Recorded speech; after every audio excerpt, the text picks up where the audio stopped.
Salut les Anacalypsiens, bienvenue dans cette nouvelle vidéo d'Anacalypsie. Donc aujourd'hui on se retrouve pour parler du PLE, Kings and Queen of the Ring, qui a été un show avec à la fois des très bons matchs, voilà, j'ai même mis un 5 étoiles, très rare. Mais aussi des matchs que j'ai trouvé moins bons. Voilà. Donc, je vous avoue que j'ai totalement oublié de mettre mes pronos. Donc, on fera la vidéo sans pronos, puisque on va pas parler.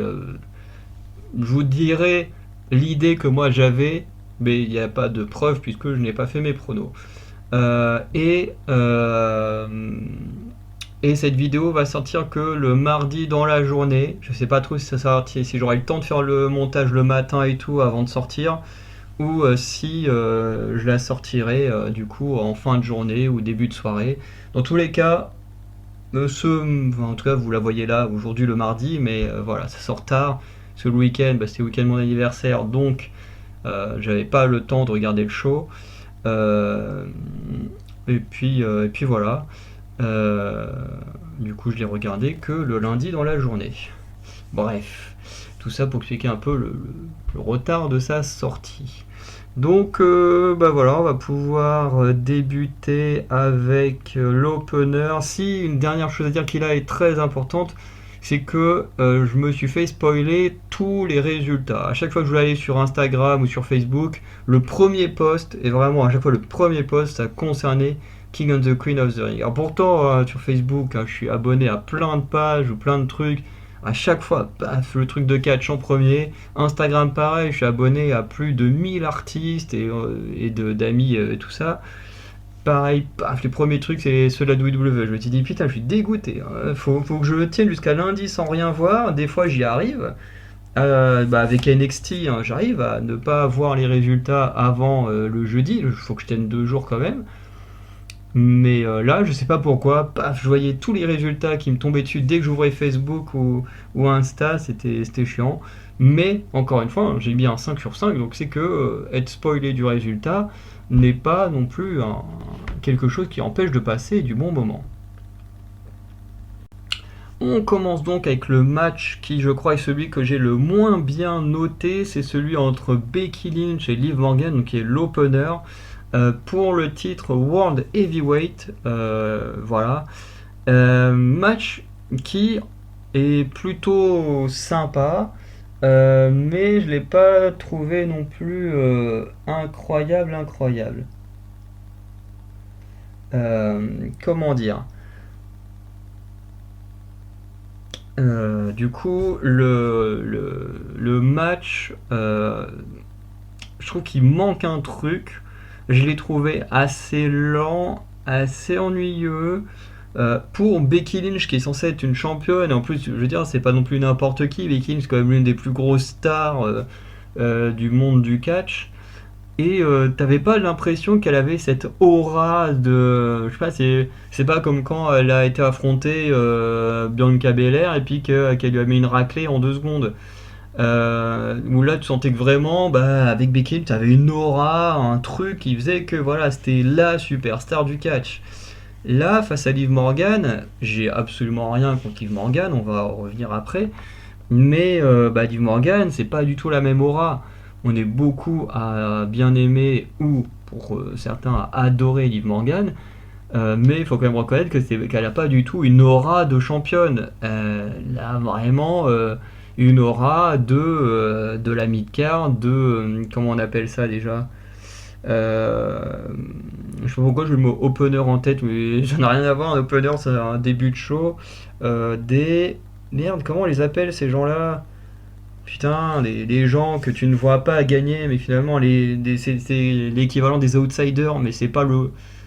C'est la même chose, mais dans le catch, c'est un nom précis que j'ai totalement oublié.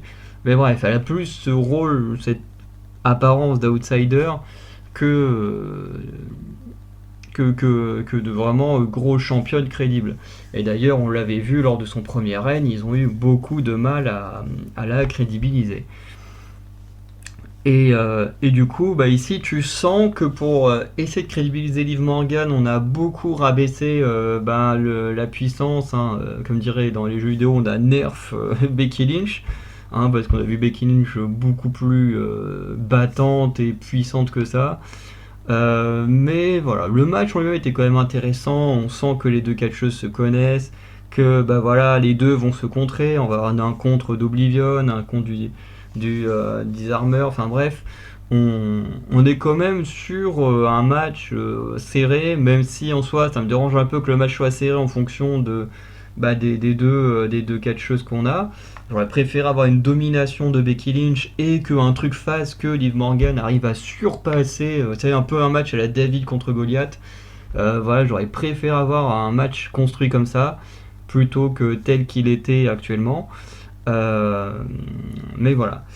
Et du coup, bah, dans les petites infos que j'ai mis, c'est que Becky Lynch, en gros, va réussir à placer son disarmer à un moment donné. Mais il y a Dominic Mysterio qui va s'approcher du ring et qui va du coup un peu distraire Becky Lynch, qui va permettre à Liv Morgan de se dégager du disarmer. Et ensuite, Dominic Mysterio va mettre une chaise sur le ring pour Becky Lynch, puisqu'il veut que Becky Lynch dégomme Liv Morgan, ce qui est assez logique dans l'idée où bah, Liv Morgan est la cause du départ de Rhea Ripley dans le scénario, hein. C'est à cause d'elle que Rhea Ripley est blessée. Donc c'est plutôt logique que Dominic Mysterio essaye d'empêcher Liv Morgan d'obtenir le titre. Sauf qu'en faisant ça, bah du coup, Becky Lynch étant une face ne veut pas utiliser l'arme, ce qui fait que Liv Morgan va en profiter, elle va lui porter un DDT sur la chaise, suivi d'un Oblivion, et du coup, victoire de Liv Morgan qui devient la nouvelle championne enfin, tu vois, championne World Heavyweight, hein, je crois que c'est celui-là du côté de Raw. Donc voilà. En commentaire, j'ai mis que une chose qui était intéressante, c'est qu'ils ont mis en avant le fait que Liv Morgan n'avait jamais battu Becky Lynch en match simple jusqu'à aujourd'hui, puisque bah, voilà, Liv Morgan va battre Becky Lynch pour la première fois. Chose qui est très intéressante aussi à mettre en avant quand Becky Lynch avait enfin vaincu Asuka pour la première fois.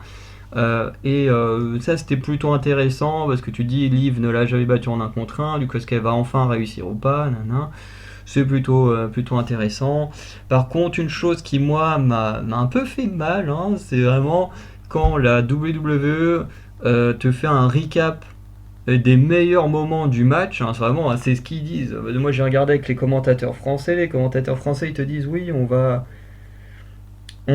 voir les meilleurs moments du match, et là, tu vois vraiment que tous les meilleurs moments du match, c'est ceux où tu as Dominic Mysterio qui est présent. Et tu dis, ça l'a fait mal que pour un match féminin, la WWE considère que les temps forts, c'est les moments où tu as l'intervention de Dominic Mysterio.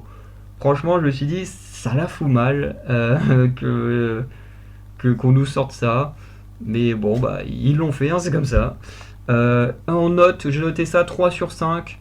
Parce que ben, c'est pas mauvais. Le match, honnêtement, il était bon, même si je me suis ennuyé, hein. Après Becky Lynch, je sais pas trop vers où elle va aller. On verra. J'espère qu'on va pas la foutre en tag team avec Lyra Valkyria parce que les deux viennent de Grande-Bretagne. Voilà, j'espère qu'elle va avoir des histoires intéressantes de son côté. Et pour Liv Morgan, j'ai beaucoup d'attentes. Comme je disais, je suis pas le fan hardcore, hein, de Liv Morgan. Je l'aime bien, Liv Morgan, il n'y a pas de souci. J'aime beaucoup son acting, j'aime beaucoup son finisher notamment. Enfin, ce qu'elle fait dans le ring, c'est plutôt pas mal. Donc voilà, j'ai rien contre elle. Le problème, c'est comment ils vont la crédibiliser. Parce que bah, faut réussir à la crédibiliser, chose qu'ils n'ont pas réussi la première fois, en la laissant affronter des gros monstres comme Ronda Rousey, Shayna Baszler, des monstres comme ça. Et évidemment que bah, c'est compliqué d'avoir une Liv Morgan forte contre des monstres pareils.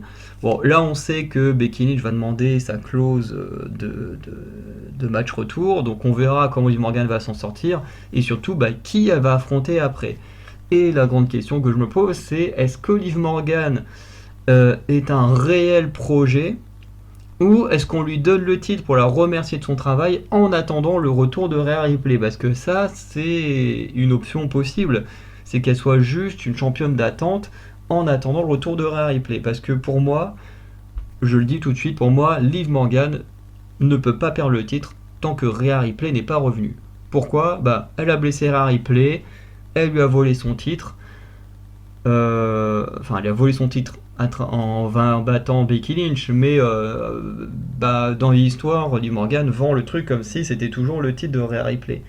Donc tout ça, c'est plutôt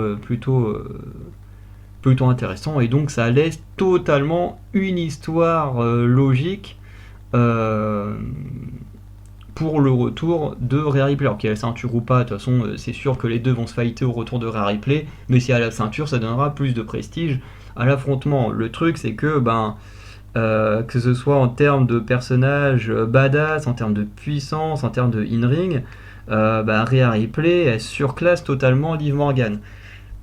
Et c'est ça qui me fait peur. C'est est-ce que du coup Liv Morgan, on la remercie, on donne le titre juste en attendant le retour de Rhea Ripley, ou est-ce qu'on va vraiment tenter de construire un projet fort et avoir les couilles de ne pas redonner le titre à Rhea Ripley à son retour? Chose que la WWE a vraiment beaucoup de mal à faire quand on a des retours des grosses stars, hein, comme Becky Lynch, Charlotte Flair et tout. Alors je ne dis pas que c'est pas bien, mais c'est vrai qu'ils ont du mal à ne pas donner les ceintures à ces choses-là. Et Bianca Belair aussi, au passage. Du coup, ça fait un peu peur. Moi, ça me fait un peu peur pour Liv Morgan, honnêtement. Mais on n'en est pas encore là. On verra un peu ce que donnera son règne en attendant, en espérant qu'il soit meilleur que celui qu'elle avait de championne de SmackDown. Ensuite, on a ce que moi je considère comme le show stealer, le meilleur match de la soirée, hein, très clairement. Peut-être que certains ont préféré l'opener, peut-être que certains ont préféré les matchs finaux des King and Queen of the Ring ou le main event. Mais moi, le match que j'ai préféré, c'est celui-ci. Sami Zayn contre Bronson Reed contre Chad Gable pour le titre intercontinental. Et le match, c'était une dinguerie, hein. Franchement, c'était une dinguerie. Franchement, c'est le seul match où il n'y a pas eu un moment où je m'ennuyais. Parce qu'il y a d'autres matchs où il y a des moments où c'était lent, machin, je me faisais un peu chier, surtout que j'étais. Juste avant de lancer le show, j'étais à deux doigts de me taper une sieste et j'étais en mode ouais, non, allez, il faut que je regarde le show, que je fasse ma vidéo quand même et tout. Voilà, j'étais pas non plus dans un état très bon, quoi. J'avais super mal dormi, je sortais de mon stage, voilà, j'ai pas le moral non plus à fond, donc vraiment pas dans les meilleures conditions pour regarder le show. Donc voilà, et du coup, qu'est-ce que je disais? Et du coup, oui, c'est le seul match où vraiment j'étais à fond, où je me suis pas du tout ennuyé. Donc j'ai noté pas mal de petits trucs intéressants. J'ai mis salto extérieur de Sami Zayn sur ses deux adversaires, un sunset flip powerbomb de Sami dans le coin sur Bronson Reed. J'aime beaucoup les sunset flip powerbomb. Bon, je préfère quand même quand c'est des petits gabarits qu'ils font sur d'autres petits gabarits parce que l'impact, on le ressent beaucoup plus, hein, la puissance de l'impact. Là, ici, voilà, on le ressent moins, mais tu dis quand même, waouh, Sami a quand même réussi à faire perdre l'équipe à Bronson Reed, donc c'est plutôt cool. On a eu la Tower of Doom, mais pas en équipe, hein, voilà, avec Bronson Reed qui est en mode powerbomb sur Chad Gable, qui lui fait une souplex à Sami Zayn, c'est plutôt stylé. On a Sami Zayn qui va esquiver. Non, c'est. Attends. Non, c'est. Attends, si, c'est ça, hein. Attends. Oui, si, c'est ça. J'étais en train de me refaire la scène la scène en tête et je me disais, attends, il y a un truc qui est problématique avec ce que j'ai écrit, mais en fait, non, il n'y a rien de problématique avec ce que j'ai écrit. Du coup, on a Sami Zayn qui va esquiver un moonsault de Bronson Reed, qui du coup, lui, une fois qu'il a raté son truc, se prend un moonsault de Chad Gable. Donc ça, c'était plutôt cool. À un moment donné, on a un double Uncle Lock, puisqu'on a, en gros, on a Chad Gable qui fait un Uncle Lock sur Sami Zayn. Quand Bronson Reed il vient pour essayer de casser la prise, il chope Bronson Reed et lui fait un Uncle Lock, et du coup, Sami Zayn il en profite lui-même ensuite pour choper Chad Gable et lui faire porter un Uncle Lock aussi. C'était plutôt sympa. Euh, Ensuite, j'ai mis Sami qui réussit sa powerbomb, là où il pivote à moitié, là où il finit assis, je sais pas comment il s'appelle, sur Bronson Reed, hein. Il arrive à le porter, à tournoyer et faire la powerbomb. C'était très stylé et très cool parce qu'à plusieurs reprises pendant le match, Sami Zayn avait tenté de le faire, mais il n'y arrivait pas. Et là, il y arrive. C'est génial. J'ai mis double Samoan Drop de Bronson Reed, suivi d'un saut entre les cordes vers l'extérieur sur ses adversaires. C'était vraiment très stylé. J'ai noté aussi une double souplex dans le ring avec Chad Gable qui porte Bronson Reed. Là, pareil, la puissance, elle est incroyable. Et Bronson Reed qui lui porte Sami Zayn. Donc tout le monde vole à travers le ring. Et un moment que j'ai adoré, Otis, du coup, qui va frapper Bronson Reed selon les ordres de Chad Gable. Mais au moment de devoir frapper Sami Zayn, bah, il va hésiter parce que Sami Zayn a été gentil avec lui, tout ça, donc il ose pas s'en prendre à Sami Zayn. Et au final, à force d'être maltraité tout simplement, hein, il va décider de quand même le faire, sauf que Sami Zayn, il a le temps contre ses esprits et d'esquiver. Du coup, c'est Chad Gable qui se prend la grosse lariat d'Otis. Et par la suite, bah, du coup, Sami Zayn en profite. Elova kick sur Bronson Reed. Et 1, 2, 3. Fin du match. En commentaire, j'ai attendu ça longtemps. Et oui, je pense qu'on est beaucoup à avoir attendu ce moment où Otis dégomme Chad Gable. Alors, c'était pas volontaire. C'est pas une trahison, quoi que ce soit. Mais franchement, ça fait juste plaisir de voir Bronson Reed se faire bolos comme ça par Otis. Franchement, j'ai kiffé. Et en vrai, ce match au début, je voulais le mettre à 4,5, un truc comme ça sur 5. Je me suis dit, si Otis ne fait rien, je reste à 4,5. Si Otis, il dégomme Chad Gable, je mets le match à 5 sur 5. Et là, Otis, il dégomme Chad Gable, j'ai fait, bon, ouais, c'est bon, 5 sur 5. Voilà. Mais franchement, j'ai passé un super moment, c'était incroyable. Entre les combinaisons, tu t'ennuies jamais, il y a toujours l'action à droite à gauche, l'histoire avec Chad Gable qui maltraite Otis, Sami Zayn qui lui a été cool avec Otis backstage et tout, enfin bref, j'aime beaucoup ce qui se passe et franchement, le match, c'était une dinguerie. Ensuite, on passe au troisième match, donc Lyra Valkyria contre Nia Jax en finale du Queen of the Ring. Alors c'est vrai que j'ai oublié de dire un peu pour les autres ce que j'aurais donné comme résultat. Alors pour l'opener, honnêtement, j'aurais aimé miser sur Liv Morgan, mais je pense que j'aurais pronostiqué Becky Lynch. Donc je me serais clairement trompé là-dessus, honnêtement. Bon, sur le triple threat match, hein, je voyais pas Sami Zayn perdre, donc ça j'aurais eu bon. Ici, sur ce match-là, j'avoue que il y a un côté un peu comme pour l'opener, hein, où il y a le côté cœur qui dit ouais, j'aurais aimé que la Valkyria gagne, et en même temps, on a du mal à voir comment la Valkyria peut battre Nia Jax, donc j'aurais pronostiqué Nia Jax. Là-dessus, j'aurais eu plutôt bon. En vrai, il n'y a que l'opener sur lequel je me serais trompé. Euh, mais voilà. Du coup, le match était plutôt sympa, mais il était totalement à sens unique. Voilà. On a eu des moments, en fait, Nia Jax a totalement tout dominé, et on a eu des moments où quand même les Valkyria essayaient de revenir à tenter des choses, mais elle se faisait reprendre par Nia Jax, ou des fois, comment dire, elle réussissait vraiment à prendre le dessus, mais très rapidement, Nia Jax revenait en force. Donc c'était plutôt cool. Honnêtement, c'était plutôt cool. Moi, j'ai vraiment trouvé ça sympa, bien que le match pour moi était beaucoup trop long pour ce que c'était. Parce que franchement, au bout d'un moment, voir juste Nia Jax, Bolos, Lyra Valkyria, tu te dis c'est bon, on a compris. Il y en a une qui est résistante, l'autre qui est méga puissante, qui est quasiment imprenable. On a compris, je sais pas combien de temps a duré le match, mais j'ai trouvé que c'était beaucoup trop long. En élément un peu sympa, j'ai mis Tornado DDT de Lyra au niveau des cordes, ça j'aime beaucoup aussi ce genre de prise. Le stomp de Lyra dans le coin Après avoir contré le finisher de Naya, c'était plutôt sympa. Puis elle fera une descente de la cuisse à la Becky Lynch, ça c'était très cool. Et au final, on aura quand même une victoire de Nia Jax qui va réussir à placer son finisher en contrant une tentative de powerbomb de Lyra Valkyria dans le coin. Donc ça c'était plutôt cool. Voilà. D'ailleurs la prise elle est incroyable. Franchement t'as Lyra qui tente de forcer puis d'un coup Nia Jax qui part en arrière, qui se laisse tomber, qui écrase Lyra. Franchement le move est très impressionnant.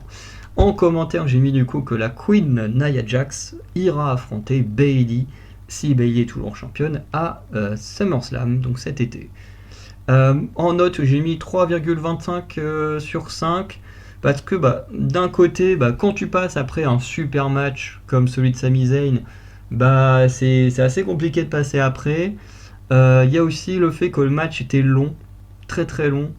J'ai envie de dire, quand t'as un catcheur, une catcheuse qui domine comme ça, je dis pas que le match il doit durer 20 secondes, mais faut quand même, tu vois, s'il dure 6-7 minutes, c'est bien.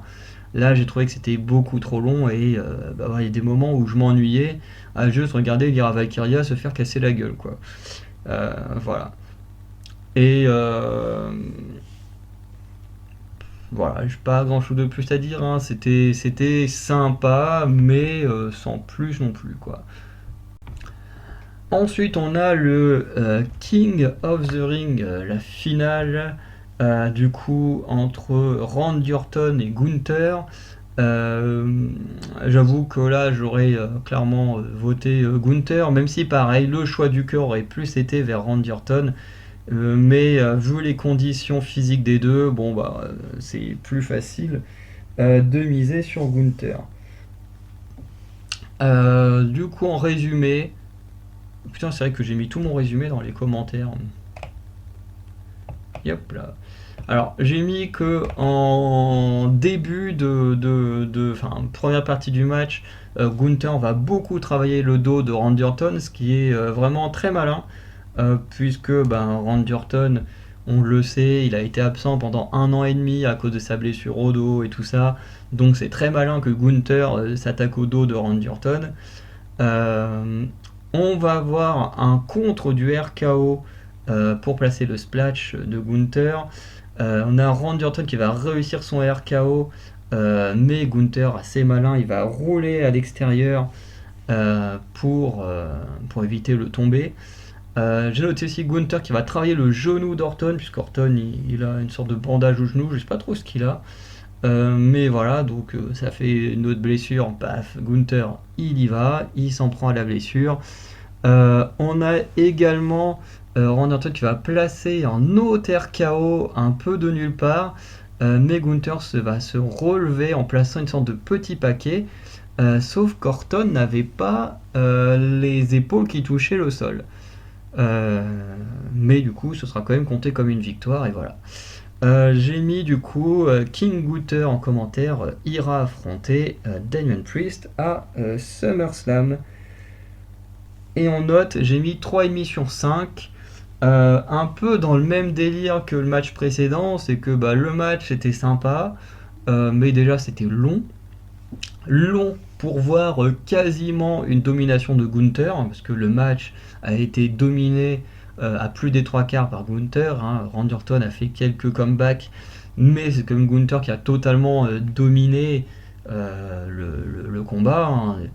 Et si je le mets un tout petit peu plus élevé en note que le précédent, c'est tout simplement parce que ici on a eu des trucs que je trouvais très intéressants, comme le fait que Gunther cible principalement les parties sensibles de Randy Orton, donc son genou et son dos. Par contre, là où j'ai enlevé des points, c'est la longueur. Pareil, trop long pour ce que ça veut raconter. Il n'y avait pas besoin d'être aussi long. Et il y a aussi le fait que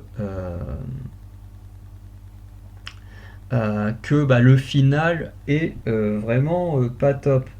Parce que l'arbitre, il compte jusqu'à 3, alors qu'il a le visage en plein sur les épaules de Randy Orton, donc il voit bien que Randy Orton a une épaule levée, mais il compte quand même jusqu'à 3. Triple H, il arrive, il donne la couronne à Gunther. Enfin bref, il y a l'impression que, genre, même les commentateurs, ils sont en mode, tout le monde est en mode, mais la victoire, elle est pas nette. Orton n'avait pas les épaules au sol, mais genre, tout le monde fait comme si, comme si de rien n'était. Alors, est-ce qu'il y aura, genre, le titre de King of the Ring qui sera remis en jeu entre les deux hommes parce que Gunther n'a pas gagné de manière clean, hein, je sais pas. Mais c'est assez bizarre, quoi, cette façon de faire, d'avoir quand même une affiche de rêve et de la gâcher un peu avec ce final. Franchement, j'ai pas compris. J'ai pas compris. C'était sympa, mais je trouve que ça aurait pu être clairement mieux. Et pour terminer, du coup, on a eu notre main event, un Cody Rhodes contre Logan Paul pour le titre Undisputed. Match qui a été vraiment très bien. D'ailleurs, en commentaire, j'ai juste mis sympa parce que je savais pas quoi dire en commentaire. Du coup, pour le résumé, j'ai pris pas mal de petites notes. J'ai noté plutôt une sorte de crossbody vers l'extérieur de Logan Paul. Un disaster kick de Cody Rhodes sur Logan Paul qui était sur le tablier. Ça, c'était vraiment très cool. J'ai noté aussi que Logan Paul a profité d'une intervention pour choper Cody Rhodes en plein air avec un coup de poing américain au ventre. Ça, c'était plutôt stylé. En plus, on nous dit que Cody Rhodes, il a déjà des problèmes au niveau des côtes et tout ça. Donc c'est bien, on peut travailler là-dessus. J'ai mis un dive de Cody Rhodes sur Logan Paul pendant que ce dernier il menace Michael Cole. C'était très cool. Cody Cutter de Cody Rhodes, mais qui ne sera pas suffisant. Logan Paul, à un moment donné, va placer le Crossroads sur Cody Rhodes. C'était plutôt intéressant. Et du coup, Cody Rhodes va placer le Cody Cutter sur la table des commentateurs. Qui du coup ne va pas casser. Alors je sais pas si elle devait casser, mais en tout cas elle ne cassera pas, ce qui est assez dommage. C'est toujours plus cool d'avoir ce genre de move quand la table est casse. J'ai noté aussi un frog splash de la troisième corde sur la table des commentateurs de Logan Paul sur Cody Rhodes, un peu comme il avait fait avec Seth Rollins. Voilà, sauf que Seth Rollins avait changé sa place avec la mascotte. Et il y avait une fois où Logan Paul l'avait fait, c'est pas contre Roman Reigns, où il avait fait en se filmant, bref, je sais plus. Bref. Et on a également Logan Paul qui va profiter d'un ref bump au niveau de l'arbitre pour faire un low blow. Et on a Ibrahim, donc cet acteur de mémoire, acteur-réalisateur saoudien, qui l'année dernière était venu, il y avait eu une altercation avec Grayson Waller, je crois, et qui est là, du coup, avait fait l'annonce du match, et du coup, qui est venu en aide comment dire, à Cody Rhodes, bref. Et Cody Rhodes, du coup, va placer les 3 Crossroads pour la victoire. Voilà, donc j'ai noté le match 4,5 sur 5. Tout simplement parce que c'était un très bon match. J'ai passé un excellent moment, sauf au début. En gros, j'ai trouvé que le match était très long à débuter. Honnêtement, le début, je me suis dit, oulala, c'est long, on se fait chier. Et il faut le dire, le début était un peu long. Et après, une fois que l'action est partie, alors là, on s'est éclaté, c'est trop bien. Et si je le mets pas à 5 sur 5, c'est juste que pour moi, si je compare au match de Sami Zayn, j'ai clairement passé un meilleur moment dans le match de Sami Zayn. Il y a 0 moment où je me suis ennuyé ou quoi que ce soit, contrairement à celui-ci. Donc je pouvais pas lui donner exactement la même note. Voilà. Et voilà. Après, j'aimerais revenir sur un petit détail, enfin 2 détails d'ailleurs, sur le Crossroads. C'est vrai que j'avais entendu des choses dessus, mais c'est vrai que je trouve ça dommage que le finisher de Cody Rhodes apparaisse aussi faible. Dans le sens où, s'il est obligé de le faire 3 fois d'affilée, c'est que le finisher est pas si efficace que ça. Normalement, ton finisher, tu le fais une fois et tu es censé gagner avec. Là, quand tu es obligé de le faire 3 fois de suite, c'est qu'il est pas si puissant que ça. Je trouve ça un peu dommage. Mais voilà, c'était pour revenir sur des détails que j'avais vu traîner sur internet. Et je crois qu'il y a un youtubeur que je regarde qui l'avait dit également. Et une autre chose, c'est que j'ai vu sur internet des gens qui étaient assez dubitatifs au fait de que le titre des États-Unis soit pas en jeu. Parce que bah, tu as toute cette histoire de bah, Cody Rhodes, c'est le seul titre qu'il n'a jamais gagné, donc s'il l'avait, il deviendrait enfin un Grand Slam champion. Mais moi j'avoue que je préfère la configuration actuelle que la configuration où le gagnant remporte les deux titres. Pourquoi? Tout simplement parce que bah, on a vu à quel point la compagnie a galéré à séparer les titres par équipe, à quel point ils ont galéré à séparer les titres de Roman Reigns, au point qu'ils ont tellement pas su comment faire qu'ils les ont le fusionné, pour que quelques mois après, on reparte à nouveau sur un double champion, hein, où ils vont encore se dire on sait pas comment séparer les titres parce que le mec est beaucoup trop fort. Donc moi je suis plutôt content que Logan Paul il ait été dans ce passage de gros lâche et refusé de mettre son titre en jeu, parce qu'au moins bah, ça évite d'avoir ce truc de comment dire de double champion dont on ne saurait pas exactement quoi en faire, tout simplement. Et en plus, bah, si tu un double champion, ça fait un champion en moins, notamment. Et en plus, bah, après, il fait quoi le champion, hein? Il défend quel titre à chaque fois? Bah, comme on l'a vu à chaque fois, le champion il défend les deux. Donc au final, le titre des États-Unis bah, ne servirait pas à grand chose. Alors vous me direz effectivement, avec Logan Paul qui catch quasiment jamais, il sert actuellement pas à grand chose, mais bah, on peut quand même espérer qu'un jour Logan Paul perde le titre et que quelqu'un redonne du prestige à cette ceinture. Bref. En tout cas, c'était quand même un super main event. Comme quoi, même avec Roman Reigns, que j'admire énormément, qui n'est plus là, on arrive encore à avoir des main events de qualité grâce aux catcheurs restants. Comme quoi, quand on veut, la compagnie peut faire des très bons matchs, mais bien quand ils veulent. Du coup, on va pouvoir conclure la vidéo, hein. Dans la globalité, le King and Queens of the Ring était un bon PLE, hein, avec des très bons matchs. Hein. Bon, 2 matchs à plus de 4 étoiles sur 5, hein, dont un 5 sur 5, donc c'est que c'est vraiment excellent. Et ensuite, on n'est pas descendu en dessous de la moyenne. Hein. Vraiment, le match que j'ai le moins aimé est à 3 sur 5. Donc franchement, ça va, 3 sur 5, c'est pas non plus catastrophique. Donc c'est que dans la globalité, on était sur un bon PLE. Et honnêtement, j'ai même été étonné d'à quel point le public saoudien a donné de la voix. Parce que j'ai pas le souvenir qu'ils aient autant donné de la voix dans d'autres PLE. Donc ça, c'était assez cool de les voir vouloir faire comme la France et donner de la voix. Voilà. En tout cas, bon PLE, n'hésitez pas à me dire ce que vous en avez pensé, ce que vous avez aimé ou pas aimé, quels ont été vos matchs préférés, ce que vous avez le moins aimé. Voilà, on a tous des goûts différents, donc c'est bon à savoir. Du coup, bah, je vous souhaite une bonne journée, de bonne soirée, et je vous dis à très bientôt pour l'épisode d'NXT de la semaine. Allez, ciao tout le monde.